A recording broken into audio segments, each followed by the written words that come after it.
So this presentation is on the MIT talk structure. Okay.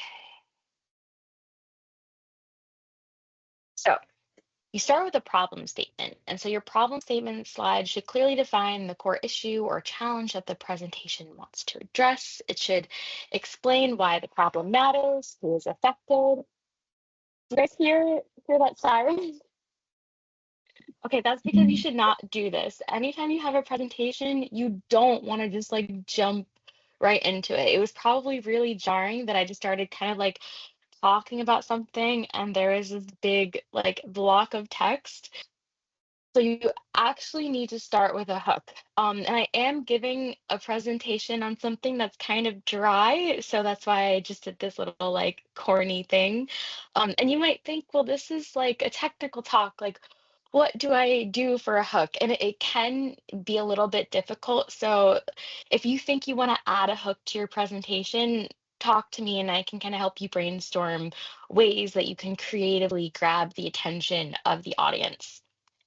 And the reason why you want to grab the audience's attention and maybe do something a little corny like that, maybe ask the audience a question, just ask them something to kind of snap the audience into your universe that you're about to present to them with this talk, is because your next slide is going to be the most boring slide of your presentation, and that is the agenda, which is so boring, but so important.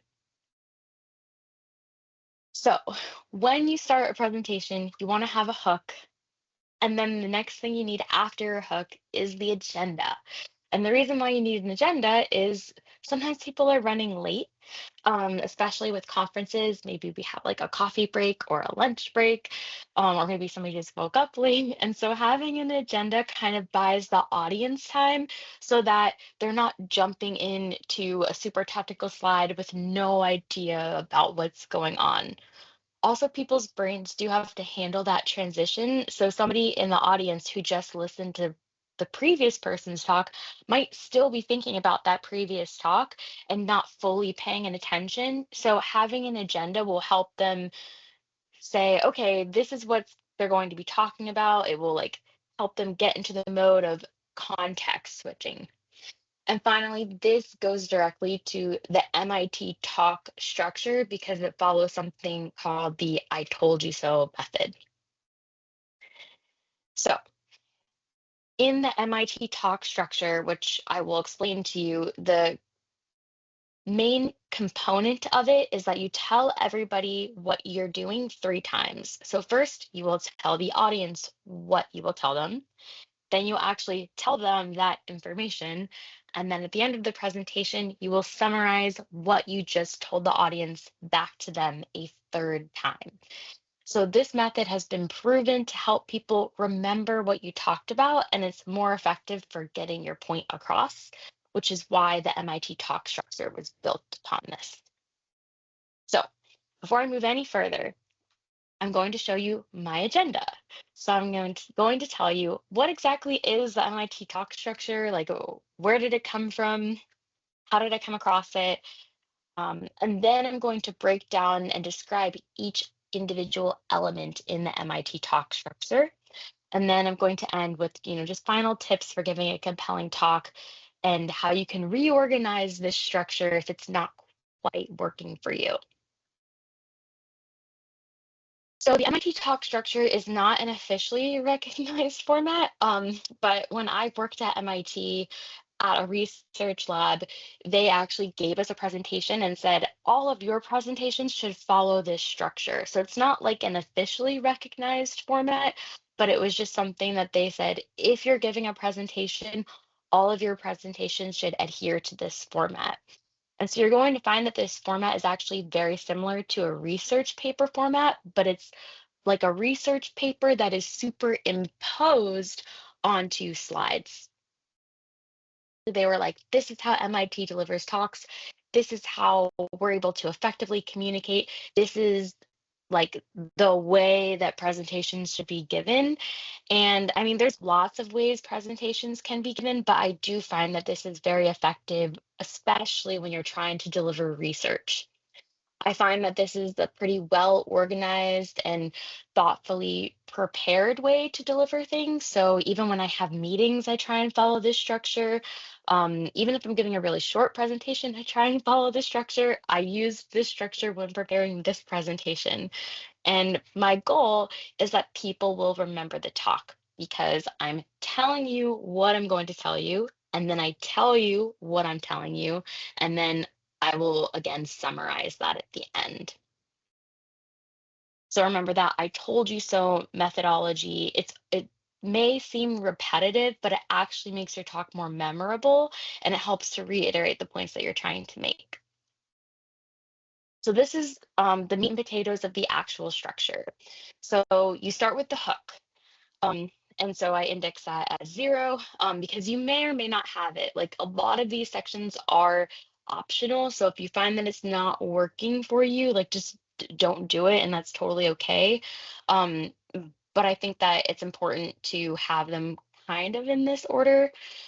Next, you want to have the agenda because you want to introduce the what I will tell you as early as possible.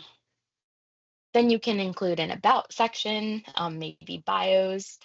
Then you want to do an introduction to like the context of the topic.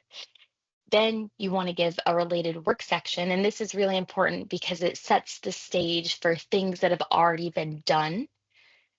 Then you will go to your motivation or problem statement and how you came across this idea.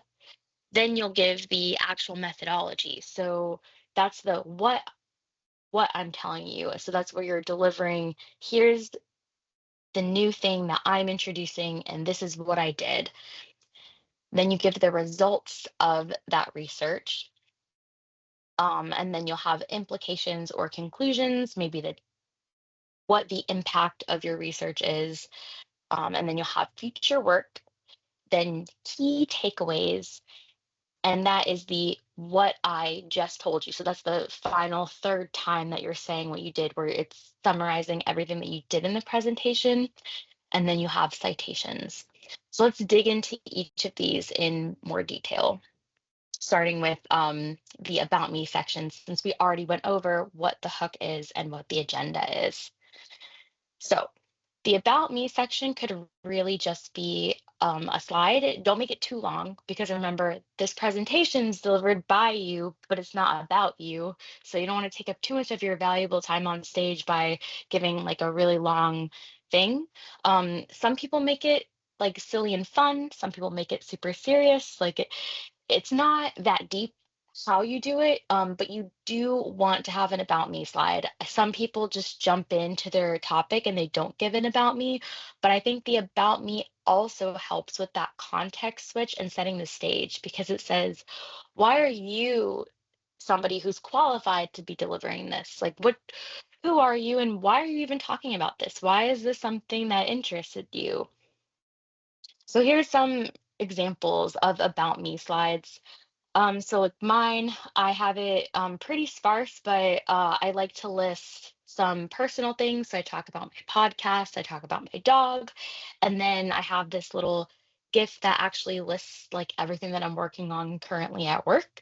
So I think it's kind of fun. It fits in with like the hacker theme. Um, but then it also just provides like, this is why I'm qualified to be talking about this topic. If you look at Patrick and Chris's, I actually really like this because I feel like Patrick's really good at kind of like the minimalist presentation. So even though they have two people, instead of doing two separate about me slides, they just have this like really nice, clean bio slide where they delivered their bios just out loud instead of having anything on the slide. So that was also like a really creative way to keep two people's bios to one slide. Some people don't like getting too personal. So if you look in the lower left-hand corner, you can see instead of talking about themselves personally and why they personally were qualified to be giving the presentation, this person decided to just talk about their team, which is also like something that's totally valid because it's a good way to kind of plug your company or maybe your research group. And again, you're explaining why you're qualified to be giving this presentation. And the last one I also really like in the bottom right corner. So that's Lori's. And she did something unique here. So she said that she's representing herself as an individual security researcher and not representing her employer. And some people do have to disclose kind of like these disclaimers of or like conflicts of interest or something. So if you want to do something like that, if you need to do a disclaimer, do it in your About Me slide early on in the presentation so that people don't miss it. You don't want to give an entire presentation and then wait until the end and say, oh, by the way, this was not Microsoft's opinion. This was um, totally my personal opinion. Like, just again, set the stage. So the next part would be the introduction. And so in the introduction section, you want to establish context to your area of research. Now, the next section would be related work. And so sometimes I do put related work in the same section. But when I start doing my slides and I start kind of scripting out what I'm going to say, I do have them as two separate parts. So the intro is like, what is this field in general? Do I do mobile security research? Do I do Mac OS threat hunting? Something like that. And it can be really short because maybe you have a lot of related work that's going to help set the stage in a better way. Um, so you can combine those if you want to. In an academic setting, related work is very important, and it's really important to cite all inspiration and prior research. So that's why the MIT talk structure says you need to do related work. If you read an academic paper, you'll see that there's usually a long section of related work. And I think for us as researchers, even though we're delivering a presentation and not a journal article, it's also important to have this related work section because it's very rare to do like completely unique brand new research that's not built on anything before it. So if you maybe have a topic that you think is new, just like look up that topic and see what work has been done before, because it is possible that other people have done concurrent research at the same time as you. And in our field, it's really nice to give credit. Because remember, you like stand on the shoulders of giants. So give credit where credit is due. And this actually could be a good way to find other people in the field that um, maybe have other ideas that are related to your research. So maybe if you are citing previous work that's somewhat related to yours, that could give you an idea for later in your future work section. After you set the stage and you talk about kind of the history of the problem, how you found this area, and you explain it to the audience that they have context and they're oriented to the universe of this particular research problem, then you want to give the motivation or problem statement. So, of course, the problem statement is going to summarize what you actually did, but you also have to give the motivation. So, like, why is this interesting or important? What is scary about this vulnerability? Or what is, really exciting about this threat actor? Did you identify a gap in this existing field that you just introduced? And something that's important is what is the original take that's differentiating your work from prior work? So what makes your idea new or different or original? And this is what you want to kind of identify. So we're still kind of in the what I am going to tell you section. And then the next part, your methodology, now this is the what. So you spend a lot of time saying like, what am I going to tell you? Introducing, and that's really important to set the stage because it helps orient the next part should be, I think, one of the easiest because it's really you're just like summarizing what you did. So from the MIT like scientific perspective, you would be describing your experiment. So what does that mean for us as researchers not doing like biology science, but doing computer science? So this would be like, what did you reverse? What threat were you hunting? What protocol did you design? Did you derive a new process? Or what is that gap that you closed? Then you'll want to give your results. And so Results should be different from methodology. Sometimes I see people give results without a methodology, and that creates kind of a cognitive gap for the audience because the audience is like, okay, I see your result, but I have no idea how you got there. And I think that people should be able to reproduce your results from what you gave once you share your methodology. So if you find that maybe you're showing your CVE and you didn't really say how you got the CVE, then maybe you need to add a little bit more information to your methodology section. So in your results, that's also kind of where you're reiterating things. So you might say, like, this is this new threat actor, and you're reminding the audience, like, I did this, all this work in this methodology, I did all this research, I was hunting this threat actor, and I found this new vuln, or I was tracking this one group, and it's actually a new storm group. Maybe you discovered a new process. So it's like TLDR, what is the impact of what you just did in like one or two sentences, or maybe a paragraph? You may have like statistics or graphs or charts that you want to include in your results. And then like if you're doing RE, like IDA screenshots of key functions. That doesn't mean that in your methodology you can't also include these things. But something else that I see, which I think a really good way for you to write your presentation, is you give IDA screenshots in your methodology of maybe the things that you're reversing leading up to the main event, and then the main result, the main exploit you'll have in your results, like your last IDA screenshot should be that key function or key set of functions where the exploit was. And then you want to have implications or conclusions. So, like, oh my gosh, you can exploit this thing. Like, why is that bad? Was it patched? Please don't present if it's not patched. Responsible disclosures are important. Um, how can we protect against this? Are there any related security issues and mitigations that also were derived from what you discovered?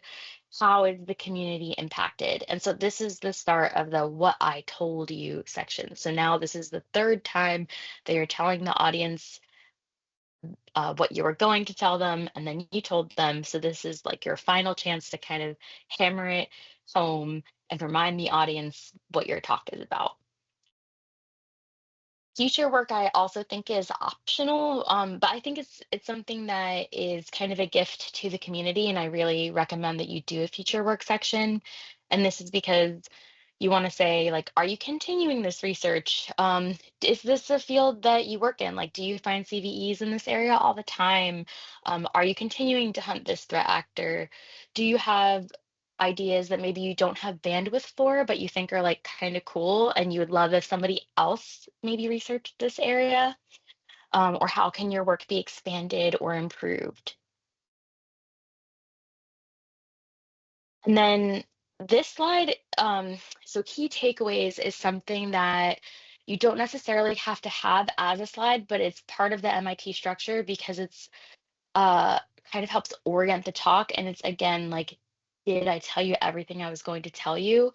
So this can be combined with your conclusion. But some conferences will ask you, like, please give us like 3 bullet points that describes your talk. And you're like, oh my gosh, I just had like 100 slides. How do I distill that into 3 bullet points?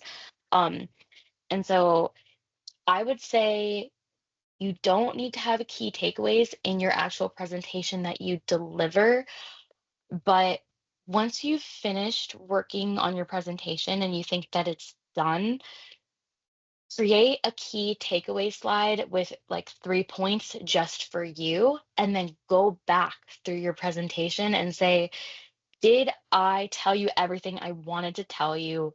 Did I reference these 3 things? Is it clear that I referenced these 3 things? Do I have to reorganize my talk? Are 2 points so closely related that they're not even differentiated from each other? This is just kind of a way to make your talk a little more distilled and more clear and more understandable by the audience. And then citations. Remember, give credit where credit is due. And so maybe you're like, oh, well, I did a related work section. And yes, that's important, but we are kind of like a borderline academic community as well. And having a citation slide is really helpful because if somebody sees your presentation and they want to follow on the work, having an actual formal citation, maybe a link to a specific researcher's blog post that you used in their Twitter handles or websites is really helpful for a kind of continuity and like provenance of information. Maybe your idea was built upon somebody else's idea. So I actually organized my related work slide exactly the way that I would in a journal article, where related work has what the idea was, a square bracket with like a citation of 1, 2, 3, 4, and then the actual 1, 2, 3, 4 corresponds to what is in my citation slide, because I basically make a journal article and then I write it as slides. Um, and you don't have to be like as anal retentive as I am, but I think at a minimum, list all of the citations and blog posts and everything as bullet points because you want to make sure that you're giving credit. So I'm going to tell you one more time. This is the MIT talk structure. So now I'm telling you what I just told you. I went through all of these different categories. um, And you can rearrange them if you want. You don't have to have all of these sections, but as you're building your talks, try to start with these sections, and then, adjust as you see fit. So maybe you're like, I don't really want to do a hook. That's corny. I'm going to take it out. Um, I don't really want to do an about me, but I want to do an introduction. So I'll combine those together and say why my team is qualified to do this research and what research we did that launched us in this direction. And then you can, if you have any questions, just feel free to ask me about it. So yeah, hopefully I didn't go too, I don't think I went over time. But yeah, that was kind of a quick and dirty. Here's the MIT talk structure, and this is like a way for you to organize your talk if you're struggling with that. So any questions?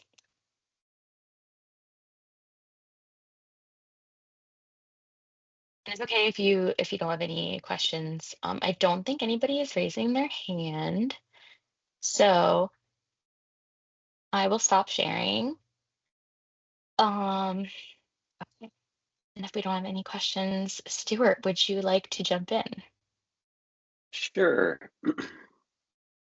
Let me quickly rearrange my windows so I hopefully I don't butcher this screen share. I usually don't use two monitors like this, but I am in hopes of making this. There we go. All right. Can you just see the slide? So I see a desk with a chair picture. Is Okay. that the slide? Yep, that's it. Wait, okay, However, this is already so good. I lost my visual of all of you. So can you still see me? Yes. Okay. So I'll go through the presentation and then I will turn off screen share and then I can actually see you all because right now I can't see anyone. So does that sound good? This looks great. I'm excited. Awesome. So really briefly, Andy kind of mentioned this earlier, but I have a pretty unique OBTS background. Um, when I was a senior in college, I was really interested in max security, so I flew my wife and I to Hawaii for the first OBTS just to go as an attendee, just to watch and hopefully try to network. And that's actually what landed me my first industry job. Patrick helped. He was at Jamf at the time. Digita Security had been acquired by them, and so I was able to get a job at Jamf under Jaren's team. Who, if you've ever watched any of the OBTSs, he's at all of them. So it's been a really fun journey. So I'm really grateful to actually be here and just be able to talk to you all. So everything I talk about in this is how I do it. Some of it's crowdsourced, like to verify kind of my initial thoughts, but I'll also kind of everything in here. It takes time, and I've done a lot of public speaking over the years, and I've put together a lot of technical presentations. So happy to answer any questions. However, Christine, your first slide, I was so nervous because I literally address that is not the way to do it. And I was like, oh my gosh, how am I going to actually talk about this when this is literally how she started her presentation? So I'm so thankful. I was very nervous there for about 10 seconds. What I wanted. Cool. I wanted like the fake out. It worked. It worked really well.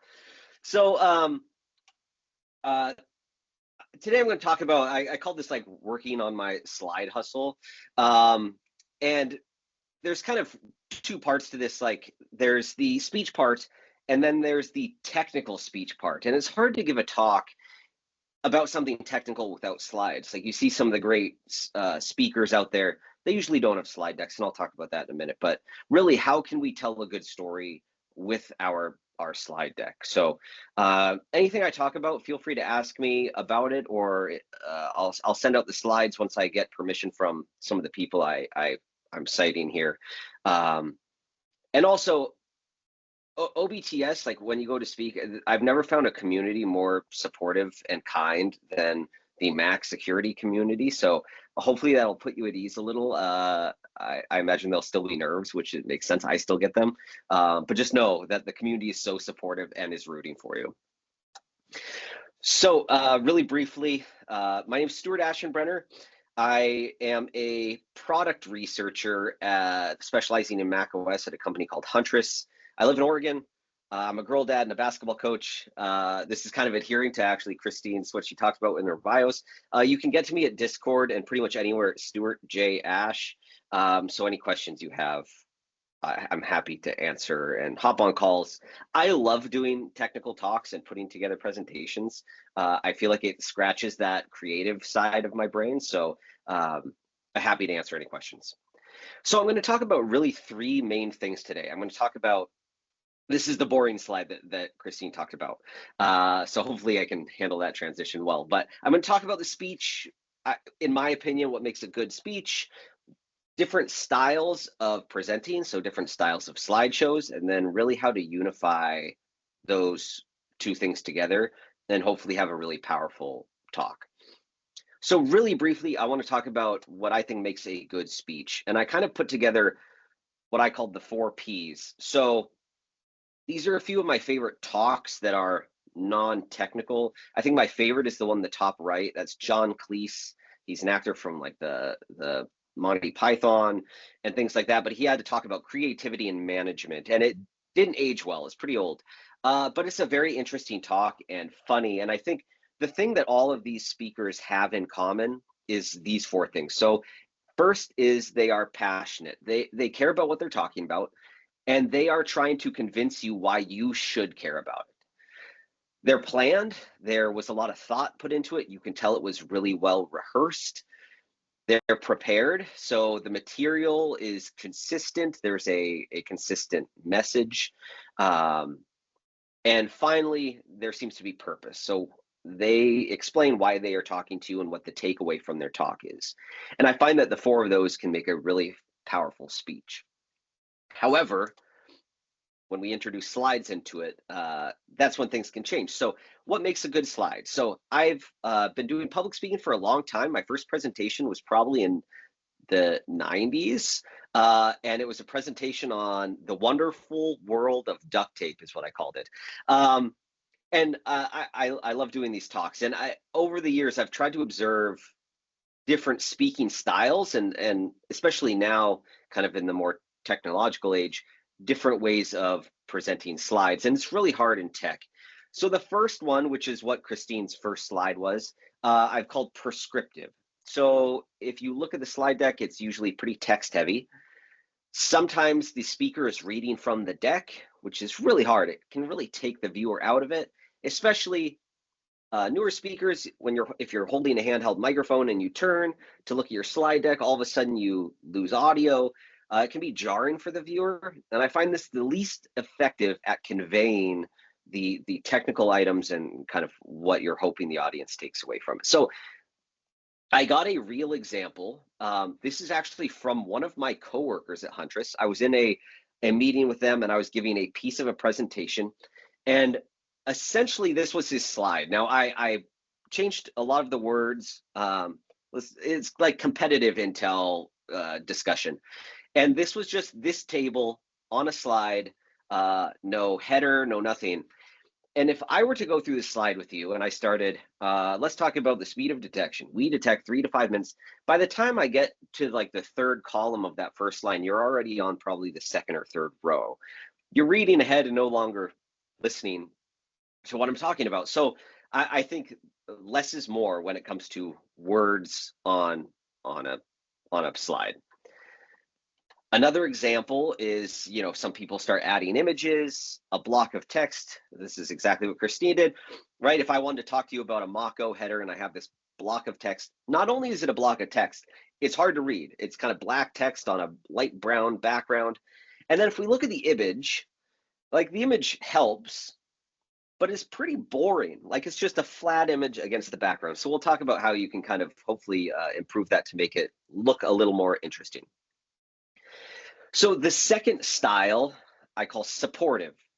So I would classify this like if you're reading a book, each slide is a chapter of the book. It's more like an outline. Your slide has key takeaways. And I would say this is the most common way of doing a speech among the good speakers. I find a lot of great technical people do this. So I actually reached out to a few and had them send me some of their slide decks that they really like. And I grabbed a few examples. So first up is Patrick's. Patrick is amazing at this. Immediately, I'll kind of go back once and I'll kind of rebuild that arrow in. But immediately you can tell and follow along with your eyes what Patrick is trying to tell you. Whatever he's doing, he's showing you that the first image in the top left crashes somehow, and then you have your output in the bottom right. And it actually really helps guide your eye from where you're looking on the screen. So you're not kind of overwhelmed by the amount of content on the screen. Additionally, at the bottom, you see this like information dialog box, and you can tell that's a key takeaway or something that you really need to make sure you note. And I think this is really good. A few other things about Patrick's slides that I want to showcase as well. This slide is more busy, but one thing that in the first presentation I saw Patrick do, I immediately stole this like style of, you can see like the piece of tape, kind of like opaque a little, to give it a little more depth. All of the images have shadow to kind of pop it off the screen a little. And even though like the background, that kind of grayish background is, generic, I think it helps kind of give everything more depth. And I don't know if he did this on purpose, but most of those screenshots are on a darker background. And it helps kind of pop the image off the page a little compared to the one on the white background of that Mako View program. It makes it a little harder to read. And so Patrick kind of had that at the back and had the other one overlaid. I think it's really great. Another person who's great at this is Christine, and she uses something that I've heard a lot of people, when I was asking people what they think makes good slides, a lot of people mentioned this, and I call it stop motion. So I'm pretty sure, Christine, this presentation was like almost 150 slides. And I think the way you can get away with having so many slides is by using this like stop motion. So here she will give you a thought, click to the next slide, here's a separate thought, and lastly, kind of describing it. So it allows the user or the viewer to not be overwhelmed with information. They're kind of presented one thing at a time and allows them to follow along a lot easier. The last one, which is my favorite, which is kind of how this, I would say mostly how this presentation is done, is called directive, where the speaker almost fades into the background a little and the slideshow becomes the focal point, less about the speaker. I kind of describe this as like the slides are the play-by-play. I am kind of filling in the commentary. Again, to address the book analogy, this is more like each slide is a sentence or a page and not a chapter as it is in the former. This takes a ton of coordination. It generally takes presenter notes, so adding notes. You can't see them, but I'm giving my actual, everything you're seeing is on a separate screen, and what I'm looking at is a page with my what you're seeing, my presenter notes, and then what's coming next. This is really hard to do when you're speaking with someone else because it takes a ton of coordination. I think it also takes probably the most effort because of the amount of coordination it takes. But as you saw from Patrick's and Christine's, those take a ton of time to make them look good as well. So one of the examples I want to show you, and I reached out to Jaron Bradley because last year at OBTS, he gave a live demo. But his lead up to the live demo, which I think was probably, I think this is probably 10 slides, maybe at the most, I thought was just stunning. So I wanted to show it to you too and kind of talk you through what I believe is his thought process here. So this is like the opening slide to the talk. The color is amazing. I just think the look is really awesome. And you can't see this, but he has his presenter notes in here as well. And he actually has it more scripted and then has little tags that say click. So click to the next slide. So you can kind of see as we're going through here that he can talk over this and have these animations and have it all really well coordinated. Now, this is the part where I was blown away. The kind of the depth of field here, you can see kind of the topic of the talk was kind of this data science visualization project they worked on over at Jamf, where like the nodes on this graph look like stars, and you can kind of see that here. And there's just so much going on. But again, at this point, I'm not even looking at Jaron anymore. I'm just fascinated by what's going on, and he's giving me kind of the commentary behind the talk. I thought this was such a beautifully put together presentation, especially for kind of the intro to a live demo. A lot of zooming in, and I didn't put it all in this talk, but I'm happy to meet with any of you and talk about how to kind of use some of these features of Keynote to be able to do some of this. And I'll give a couple examples here in a second. One thing that all of these talks had, all these slides had in common was a theme, and they used consistency to drive that home. So you can tell what my theme is in this, like it's this office corkboard with labels, tax. The font I chose was, supposed to look more handwritten than like technical. But this was like my first theme. So this was actually a really hard talk to put together because it's very meta, like a talk about a talk. And so I changed my theme a few times. And at first I loved this. Like if you look closely, you can actually see the clouds slowly moving in the background. But I found that as I added text, if it was really large text, it was readable. But as the text got smaller, it was less readable. So I actually ditched this theme and went with something a little more simple. And I think that leads to consistency. Like how do you have consistency across slides while you're speaking so it's not as jarring to the viewer? So in every slide deck I have just a slide. I usually don't include this in the talk, but and I call it my assets slide. So you can see all these tags. Some have rounded corners, some have square corners. The different styles of tape, the different styles of text I used. And then I can easily copy and paste this to other slides and make quick notes, and kind of speeds the process along.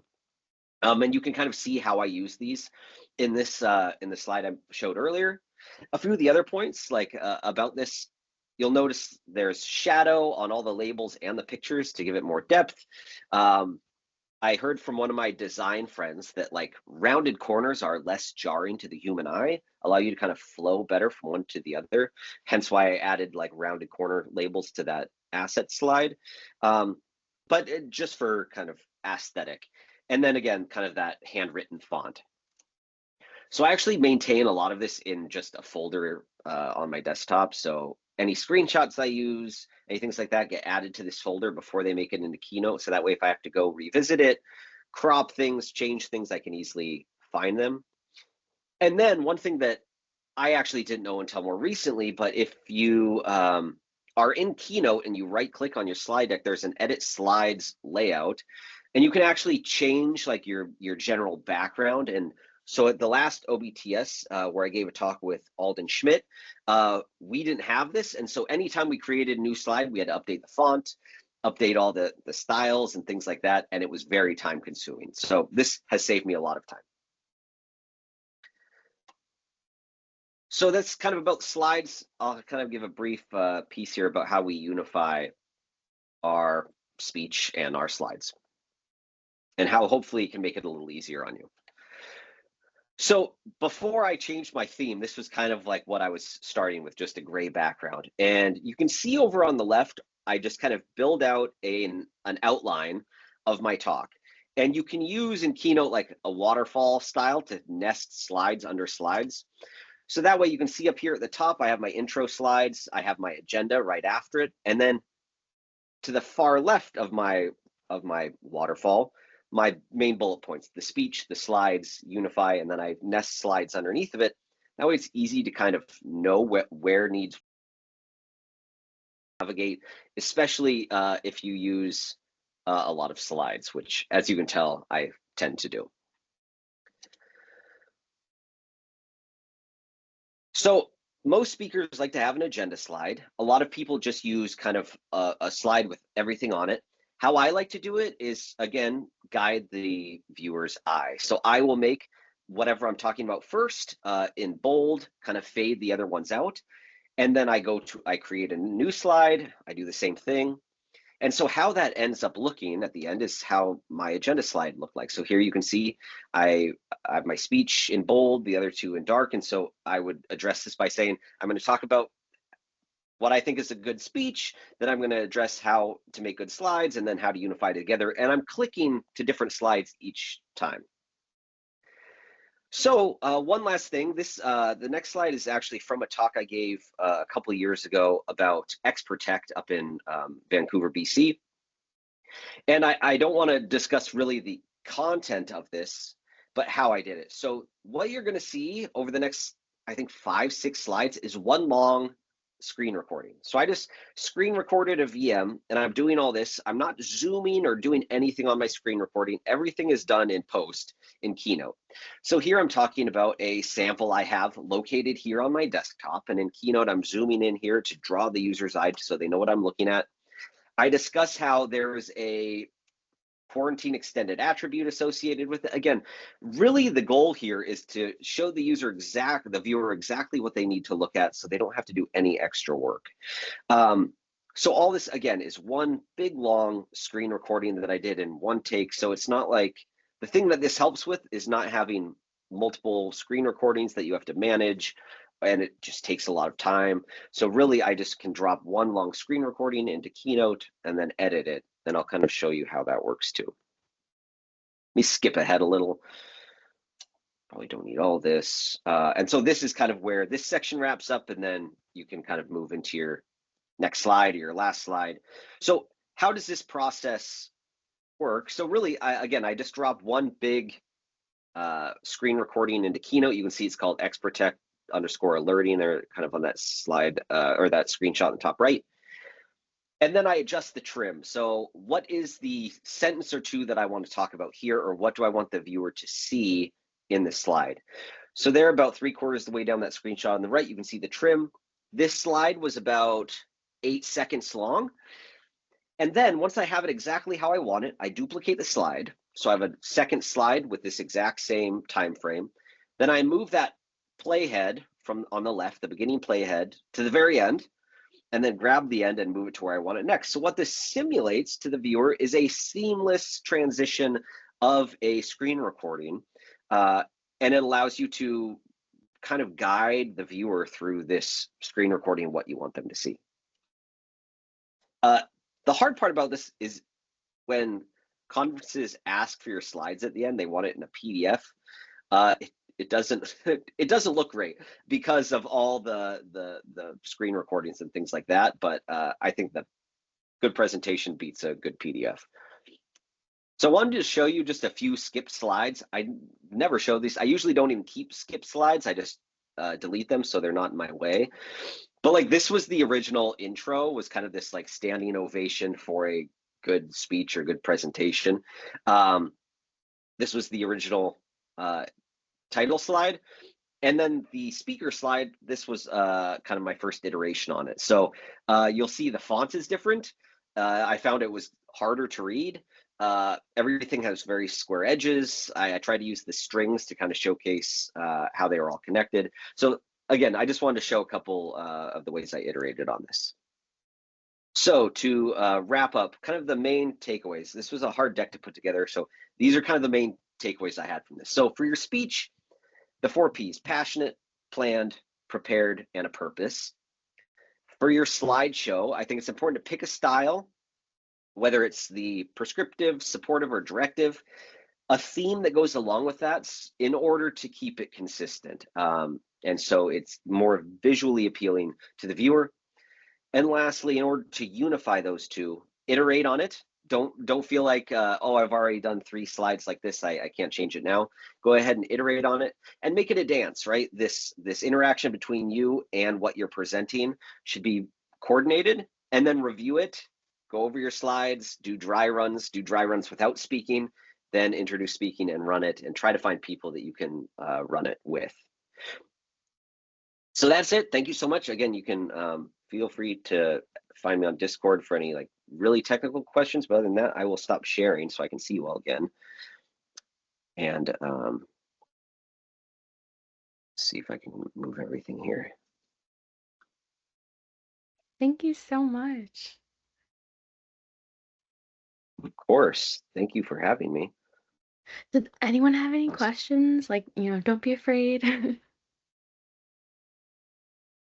And I'm happy to send this slide deck out after I need to check with Christine and Patrick and Jaron and make sure they're okay with it, if I include their slides. But hopefully it'll allow you to kind of even click in and kind of see all the different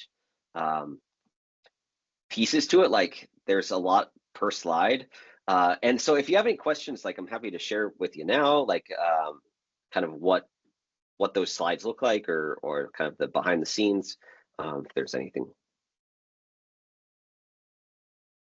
And just to note to everybody, don't use my slides as like this is what good imagery looks like.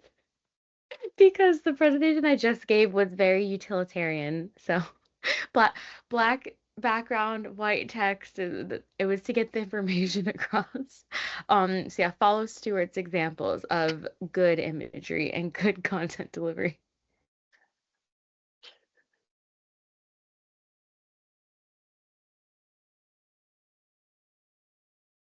Okay, if we have no questions, I feel like we can end. But if you think of a question, feel free to email your mentors or email one of us. We're here to help and support you. So really, like, don't be nervous. We're really happy to help in any way. Yeah, thank you very much for your presentation. It was very interesting. I take some notes for them, and thank you very much for your time and passion about that.